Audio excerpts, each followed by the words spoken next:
Pope Francis, the leader of the Roman Catholic Church, recently passed away at the age of 88. He died on a quiet Monday morning in his residence at the Vatican after suffering from serious health issues, including double pneumonia and a stroke. His final days were peaceful, and he had spent Easter Sunday greeting people from a wheelchair, smiling and waving, even though he looked very tired. Just hours before his passing, he waved goodbye to those around him and then quietly fell into a coma. By 7:35 a.m., he was gone. Vatican officials said it was a calm and respectful moment, just as the Pope would have wanted. To honor him, a funeral will be held on Saturday at St. Peter's Basilica in Vatican City. This is one of the most important churches in the world, and thousands of people are expected to attend the funeral, including religious leaders, presidents, and royal family members from different countries. Representing the British royal family at the funeral will be Prince William, the Prince of Wales. He will attend on behalf of his father, King Charles III. Kensington Palace confirmed that Prince William will travel to Vatican City for the funeral, which shows how much respect the royal family has for the Pope. Some people might wonder why King Charles isn't attending the funeral himself. That's because according to long-standing royal traditions, the King or Queen of the United Kingdom does not attend the funeral of a Pope. Instead, they send a senior royal to represent them. In fact, back in 2005, when Pope John Paul II passed away, King Charles, who was then still a prince, attended the funeral on behalf of his mother, Queen Elizabeth II. So this is following the same tradition. This isn't the first time Prince William has represented the king at major global events. Just a few months ago, he attended the reopening of the famous Notre Dame Cathedral in France, standing alongside world leaders like French President Emmanuel Macron and US President Donald Trump.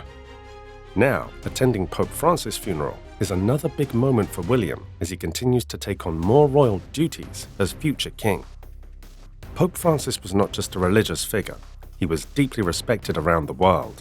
He believed in kindness, caring for the poor, protecting the planet, and helping people of all religions and backgrounds. King Charles said in his tribute that the Pope would be remembered for his compassion, his love for unity, and his care for all people and the earth. He also said that he and Queen Camilla were grateful that they had the chance to meet Pope Francis just 12 days before he passed away. Their meeting took place during a royal visit to Italy. It was a private meeting held at the Pope's home in Casa Santa Marta. The King and Queen had originally planned a bigger, more official visit, but because the Pope wasn't feeling too well, those plans had to change. Still, they were able to spend 20 quiet minutes with him on April 9, which was also their 20th wedding anniversary. During the visit, they exchanged gifts, and the Pope offered them his blessings for their anniversary. The King said that the moment was especially meaningful, and the palace described it as a very significant and special part of their trip. After the Pope's death, King Charles wore a black tie during his next official appearance to show respect and mourning, just like others at royal residences, where flags were flown at half-mast. Prince William will now attend the funeral on Saturday morning. He'll be joined by world leaders like Prime Minister Sir Keir Starmer of the UK, President Donald Trump of the United States, and President Emmanuel Macron of France. Prime Minister Starmer said that it was right to attend the Pope's funeral because Pope Francis had shown strong leadership during difficult times and had made a big difference in the lives of millions of people around the world. At the same time, many Catholic leaders from the UK are also going to the Vatican. Cardinal Vincent Nichols, the Archbishop of Westminster, and the leader of the Catholic Church in England and Wales, led a special Requiem Mass for Pope Francis at Westminster Cathedral in London. He praised the Pope for being a man full of compassion and hope. He will be in Rome for the funeral too, along with other cardinals who will later help choose the next Pope. The funeral will take place in St. Peter's Square, outside the huge St. Peter's Basilica. The church can hold around 300,000 people. The Pope's body is already lying in state inside the basilica, where people from around the world are visiting to say goodbye. He'll be buried at the Basilica of St. Mary Major, which is outside the Vatican. It's a very special place for him, because he loved praying there in front of an old painting of the Virgin Mary and baby Jesus. He even went there on his way home from the hospital just a few weeks ago to say thank you to God. Pope Francis's funeral rites will be notably simpler than those of his predecessors, reflecting his lifelong humility and desire to reform the papacy. Unlike past popes who were buried in 3 coffins, Francis will be buried in a single coffin. Titles used during the funeral will also be more modest. He will be referred to as the Bishop of Rome, Pope, Pastor, or Roman Pontifex, avoiding grander titles like Supreme Pontiff of the Universal Church. Vatican historian Mirticelli Medeiros explained that Francis viewed the Vatican's monarchical structure as outdated, preferring to identify as a fellow bishop and Christian.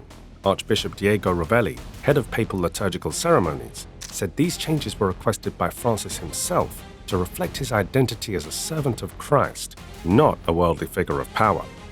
The revised rites aim to emphasize the Pope's role as a humble shepherd and faithful disciple, reinforcing the Church's belief in resurrection. The funeral will be led by Cardinal Giovanni Battista Re, the Dean of the College of Cardinals. This is a very important job, and it shows how deeply the Church is honoring the Pope's legacy. After the funeral, the Catholic Church will begin a special period of mourning. There will be 9 days of ceremonies and prayers. After that, the process of choosing the next Pope will begin. This happens through a secret meeting called the Conclave. Only cardinals under the age of 80 are allowed to vote for the next Pope, and they'll meet in the famous Sistine Chapel to make the decision. Pope Francis left a will before he died, asking to be buried in the Basilica of St. Mary Major. He said this place meant a lot to him because it was where he always went to pray in quiet moments, especially before or after something important. Inside the basilica is a painting that shows Mary wearing a blue robe and holding baby Jesus, who is holding a golden book. It brought the Pope peace, and he wanted to rest there after his passing. Meanwhile, people from all over the world are remembering Pope Francis. His death made many people feel sad, but they are also thankful for everything he did.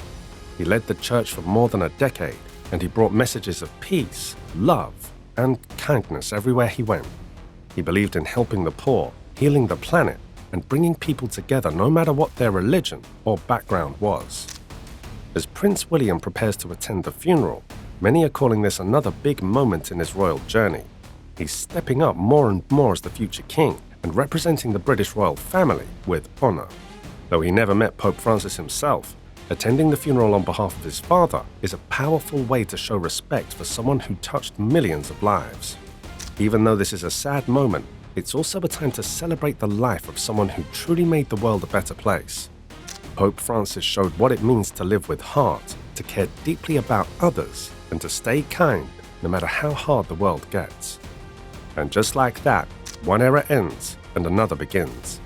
The world will watch as the Church chooses a new Pope, but the memory of Pope Francis, his gentle smile, his powerful words, and his love for people and nature will never be forgotten. Let us know in the comments, smash that like button, and make sure to subscribe so you never miss a royal drama like this. See you in the next video.